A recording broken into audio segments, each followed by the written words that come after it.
नमस्कार बंधुरा स्वागतार दुनियाते सबाइके वेलकाम जानाई। आज बानाबो ब्रेड रसमालाई।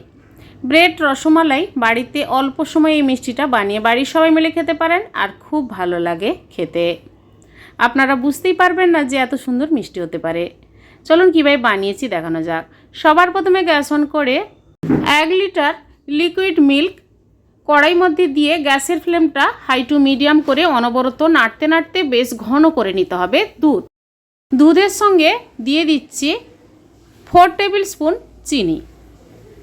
चीनीटा दूधेर संगे मिशिए किछुक्षण आमी फुटते देब गैसेर फ्लेमटा लो रेखे। एबार आमी निয়েছি ब्रेड, स्लाइस ब्रेड निয়েছি और ब्रेडगुलो आमी छुरी दिए साइडेर এই অংশগুলো আমি কেটে দিচ্ছি। কালো কালো অংশগুলো এভাবে কেটে একটা একটা ব্রেডের 4 টুকরো করে ছুরি দিয়ে এভাবে কেটে নিলাম। সবগুলো ব্রেড এভাবে কেটে নিলাম। এবার দুধটা কিন্তু ঘন হয়ে এসেছে। 1 কাপের মতো দুধ আলাদা বাটিতে তুলে 1 টেবিল স্পুন কাস্টার্ড পাউডার মিশিয়ে দিলাম। তারপর দুধের সঙ্গে দিয়ে আবারও আমি নাড়তে নাড়তে গ্যাসের ফ্লেমটা লো করে ঘন করে নিলাম।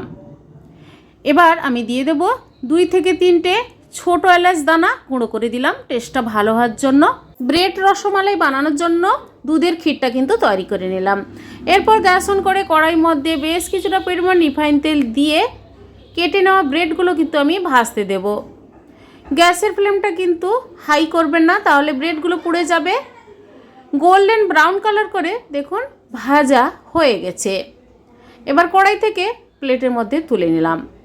সবগুলো ব্রেড ভেজে তুলে নেওয়ার পর একটা কাঁচের বোলের ওপর আমি এভাবে হাতের সাহায্যে সবগুলো ব্রেড সাজিয়ে দিলাম।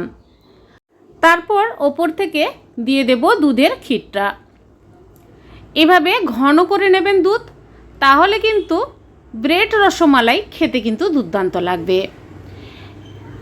এবার কিছু ড্রাই ফ্রুটস আমি গুঁড়ো করে দিয়ে দিলাম, কাজু, আলমন্ডস, কাজু বাদাম দিয়ে ঢাকা দিয়ে 3 থেকে 4 ঘন্টা রেখে দেবো, তাহলে ব্রেড রসমালাই তৈরি হয়ে যাবে। খুবই নরম হবে ব্রেডগুলো আর খেতে কিন্তু দারুণ।